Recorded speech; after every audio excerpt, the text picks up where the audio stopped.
Assalamualaikum warahmatullahi wabarakatuh. Sampurasun dulur-dulur sadaya, mugi rahayu sagung dumadi.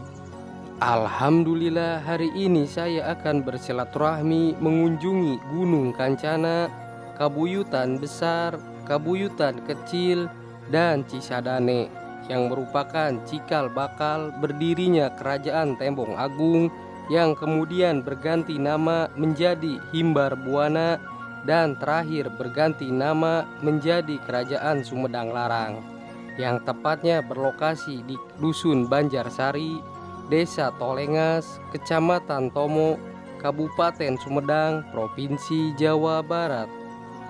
Kerajaan Sumedang Larang adalah salah satu kerajaan Islam di Pulau Jawa bagian barat yang berdiri pada tahun 721 Masehi, tetapi baru menjadi sebuah negara berdaulat di abad ke-16. Popularitas Kerajaan Sumedang Larang tidak menonjol sebagaimana Kerajaan Demak, Mataram, Banten, dan Cirebon dalam literatur kerajaan-kerajaan Islam di Indonesia. Namun, Kerajaan Sumedang Larang memberikan bukti sejarah yang kuat pengaruhnya di kalangan orang Sunda dalam proses penyebaran agama Islam, sebagaimana yang dilakukan oleh Kesultanan Cirebon dan Kesultanan Banten. Saya akan membahas sejarah cikal bakal Kerajaan Sumedang Larang berdiri. Dimulai dari Kerajaan Kendan. Kerajaan Kendan adalah suatu kerajaan di bawah naungan Kerajaan Tarumanagara. Sang Linggawarman, Raja Kerajaan Tarumanagara yang berkuasa dari tahun 669 Masehi, meninggal dunia. Kekuasaan kerajaan jatuh ke tangan Sri Raja Tarusbawa, menantu Linggawarman dari Sundapura. Sundapura adalah salah satu wilayah di bawah Kerajaan Tarumanagara. Pihak Kendan dipimpin oleh Sang Wureti Kandayun berkuasa dari tahun 612 Masehi, memilih untuk berdiri sebagai kerajaan mandiri. Usaha Sang Wureti Kandayun berhasil melepaskan Kendan dari kekuasaan Kerajaan Tarumanagara tanpa menimbulkan konflik dengan penguasa Kerajaan Tarumanagara. Karena Kendan tidak memadai sebagai pusat pemerintahannya, maka Wureti Kandayun memindahkan pusat pemerintahannya dari Kendan ke Karangkamuliaan yang sekarang berada di Kabupaten Ciamis, Jawa Barat. Kemudian Kendan diganti namanya menjadi Kerajaan Galuh dan Wureti Kandayun menjadi raja pertamanya. Nama istri Wureti Kandayun adalah Dewi Manawati atau Manakasih atau Pahaci Mangatak Mangale-ngale dan bergelar Prameswari Dewi Candrarasmi Putri Resi Makandria.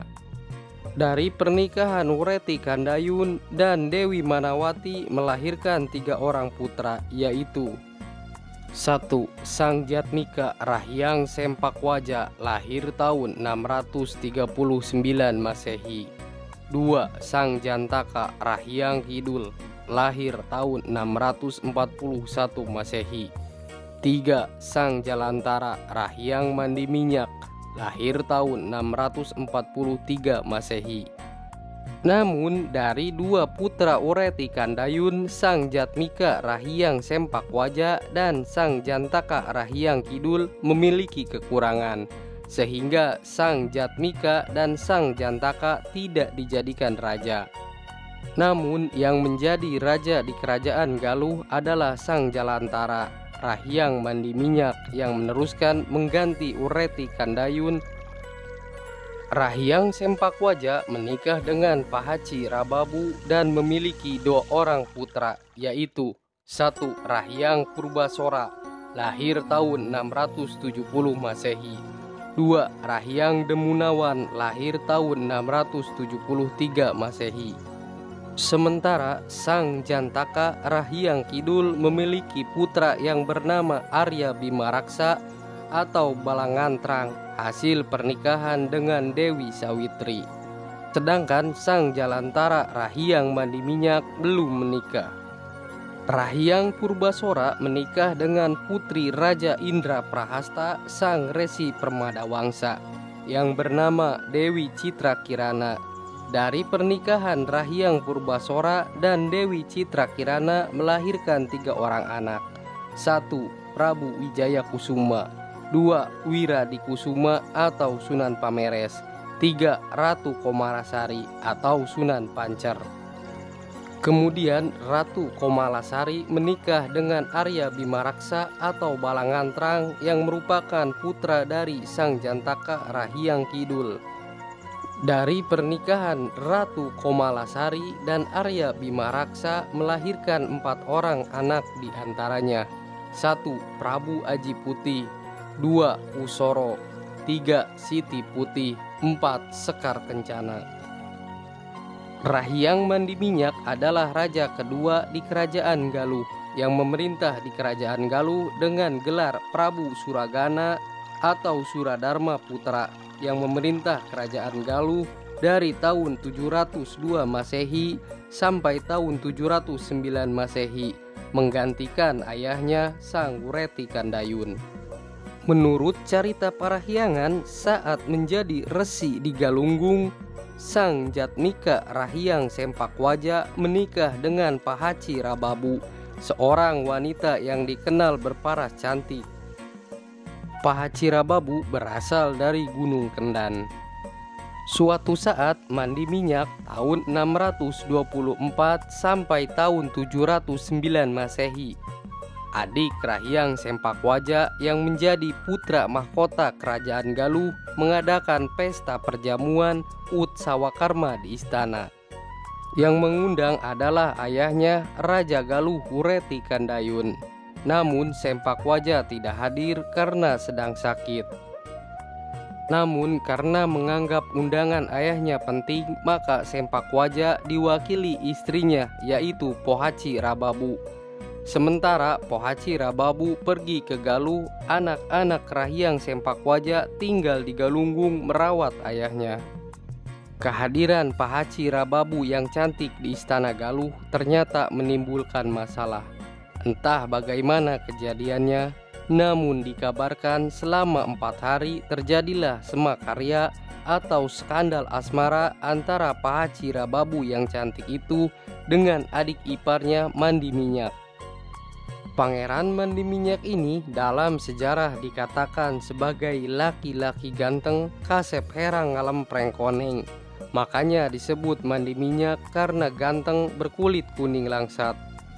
Hasil skandal kedua manusia berlainan jenis itu adalah seorang laki-laki bernama Sena yang lahir pada tahun 661 Masehi. Kemudian Mandiminyak disingkirkan secara halus oleh ayah beliau yaitu Wureti Kandayun.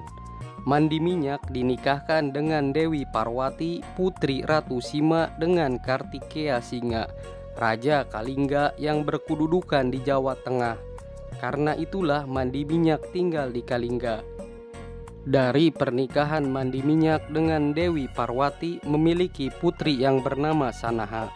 Kemudian Sanaha dinikahkan dengan Sena, saudara sebapak lain ibu, yang menghasilkan seorang anak laki-laki yang bernama Sanjaya, yang kelak menurunkan raja-raja di Jawa Tengah. Raja Galuh ketiga, Sena atau Bratasenewa, memerintah dari tahun 709 sampai 716 Masehi. Prabu Bratasena, Raja Putra Linggabumi, menjalin persahabatan dengan Tarus Bawah yang memerintah kerajaan Sunda selama 54 tahun, dari tahun 669 sampai tahun 723 Masehi. Maka dari itu Sanjaya dinikahkan dengan cucu Tarus Bawah yang bernama Dewi Teja Kencana Hayu Purnawangi. Sena digulingkan dari tahta Galuh oleh Purbasora Jaya Sakti yang tak lain keponakannya sendiri pada tahun 716 Masehi. Purbasora adalah cucu Wureti Kandayun dari putra sulungnya Rahyang Sempakwaja.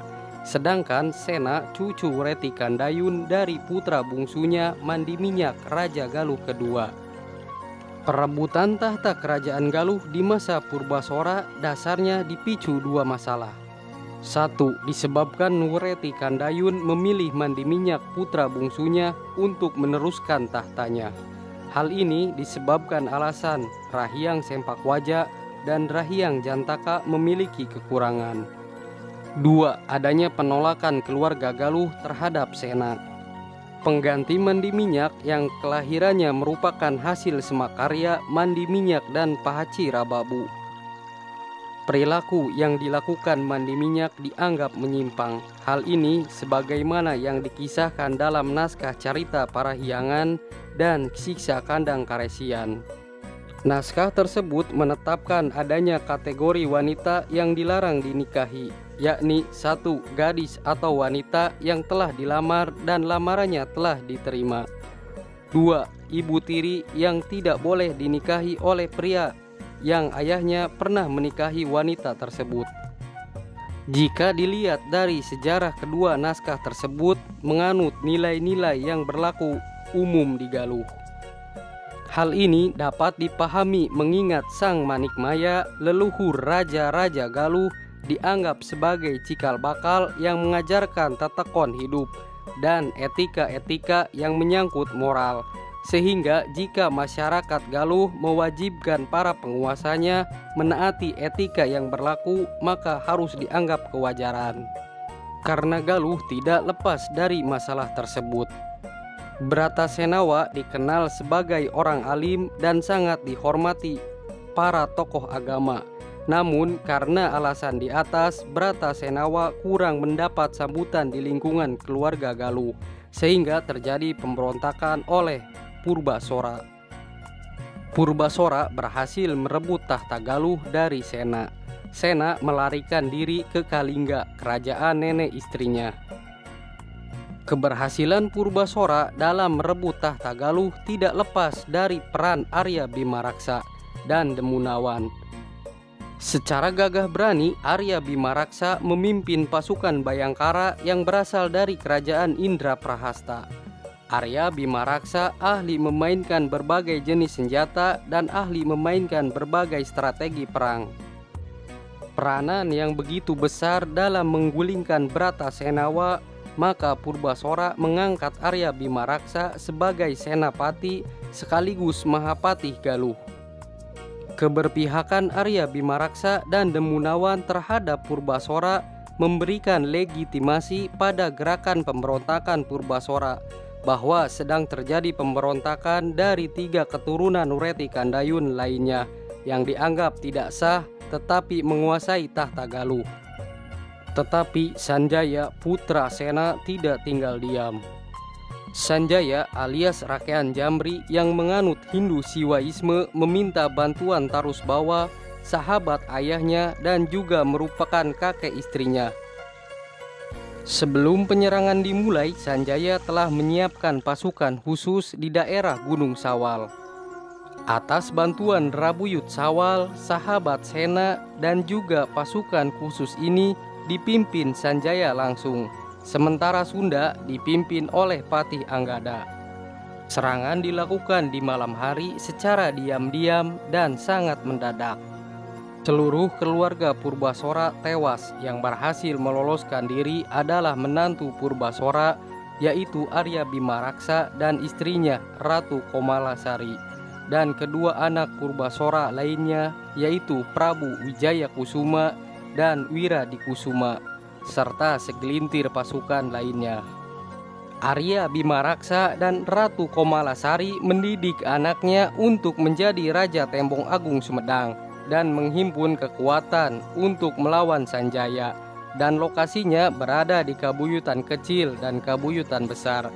Sementara pasukan yang melindungi Arya Bimaraksa dan rombongan dibagi 3. Yang pertama di Kabuyutan, yang kedua di sebelah utara tepatnya di Cisadane, dan yang ketiga di sebelah selatan tepatnya di Gunung Kancana.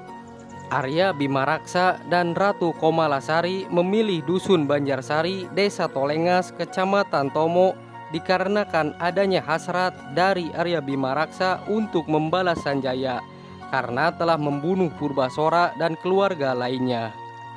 Kabuyutan yang berada di Dusun Banjarsari dianggap lokasi paling strategis untuk menghimpun pasukan yang akan dibantu oleh Kerajaan Indraprahasta dari Cirebon Girang dan Kerajaan Kuningan. Salah satu bukti yang menguatkan kabuyutan di Dusun Banjarsari, Desa Tolengas adalah banyak warga sekitar yang bernama Komalasari, lokasi strategis dekat ke Cirebon dan Kuningan, sebagai kerajaan yang pro ke Purbasora. Kabuyutan Cisadane, Gunung Kancana memiliki mata air sehingga mempermudah mencukupi kebutuhan sehari-hari dalam perarian. Kabuyutan adalah tempat suci dan tempat mempelajari ilmu keagamaan dalam agama Sunda dan dipimpin oleh Resi Guru. Akan tetapi Sanjaya telah membumi hanguskan kerajaan Indraprahasta karena Sanjaya mengetahui bahwa Indraprahasta lah salah satu kerajaan yang menyokong Purbasora dalam menggulingkan Bratasenawa dari tahta Galuh. Setelah Arya Bima Raksa mengetahui kerajaan Indraprahasta telah dibumi hanguskan oleh Sanjaya, maka Arya Bima Raksa mengurungkan tekadnya untuk membalas Sanjaya. Karena Arya Bima Raksa sadar butuh pasukan banyak dan pasukan tangguh untuk menghadapi Sanjaya yang disokong 3 kerajaan besar, yaitu Kerajaan Galuh, Kerajaan Sunda, Kerajaan Mataram Kuno atau Medang Kamulan. Setelah Arya Bima Raksa dan Ratu Komalasari merasa cukup dalam mendidik Aji Putih di kabuyutan yang berada di Dusun Banjarsari, Desa Tolengas, maka Arya Bima Raksa dan rombongan pergi ke Sagara Manik Cipancar Sumedang untuk mendirikan Kerajaan Tembong Agung Sumedang yang dirajai oleh raja pertamanya Prabu Aji Putih. Cukup sekian silaturahmi hari ini mengunjungi Gunung Kancana, Cisadane, kabuyutan besar, kabuyutan kecil yang merupakan tempat dididiknya dan dipersiapkannya Prabu Aji Putih untuk menjadi Raja Kerajaan Tembong Agung Sumedang. Apabila ada versi yang berbeda, silahkan ketik di kolom komentar. Mohon maaf apabila ada kesalahan dalam penyampaian dan tutur kata yang tidak berkenan. Semoga bermanfaat. Terima kasih telah menyempatkan menonton video ini sampai selesai. Apabila ada saran dan masukan untuk admin lebih baik, silahkan ketik di kolom komentar. Mari jaga dan lestarikan sejarah. Wassalamualaikum